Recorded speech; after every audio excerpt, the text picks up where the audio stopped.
This spot may not look like much now, but back in the spring of 1970, when the Willingdon Arena stood proudly on this spot, this place was rockin'.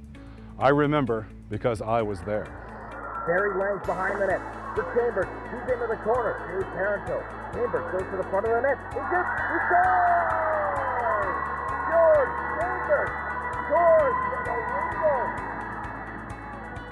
Just 15 years removed from the official arrival of the sport in Powell River, thanks to the construction of the Willingdon Arena, the 1969-70 Powell River Regals put the Upper Sunshine Coast on the hockey map by playing for 216 days, including a 26-game playoff schedule en route to a maiden national championship.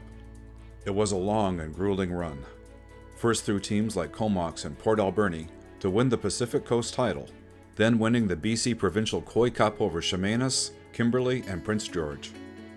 However, as the playoffs continued, Powell River benefited from some good luck. It was one of those years where everybody from out of the province come to Powell River.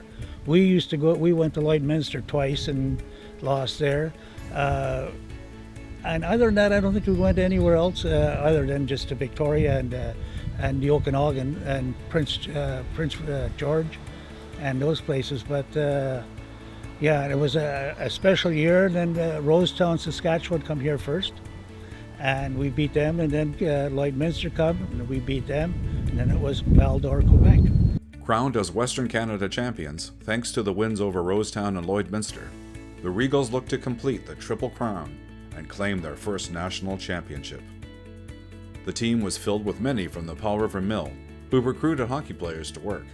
Working for 90 cents an hour underground, working out here 365 in a mill, we couldn't believe the money guys were making.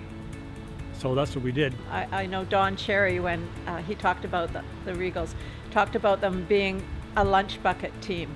These are guys that went to work every morning after those games, put a shift in at their jobs, at the mill or other places, and then came out and played that night. So everywhere they went, that's all people wanted to talk about to them, and that's all we wanted to talk about to each other. As Western Canada champions, Powell River then earned the right to host the national championship. Val-d'Or was the opponent, traveling to the Sunshine Coast from Quebec. After a Game 1 win, Powell River faced a must-win Game 4, following 2 Val-d'Or victories. The Regals prevailed and set up a winner-take-all Game 5. There were occasions when, in a certain game, I couldn't stand it anymore, and I would just leave and go down into the women's washroom. And I remember being there one time because we were behind by 2 goals.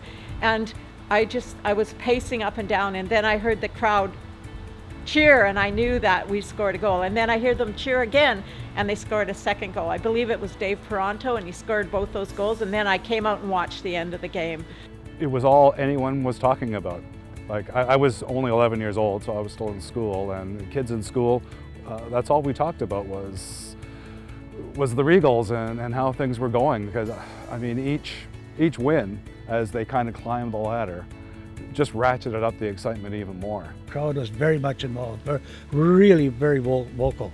They, and I think coming into town for these out-of-towners, probably they noticed it a lot more than we did, because the town was very much in our favor. The rest was history. Powell River claimed Game 5 and a national championship.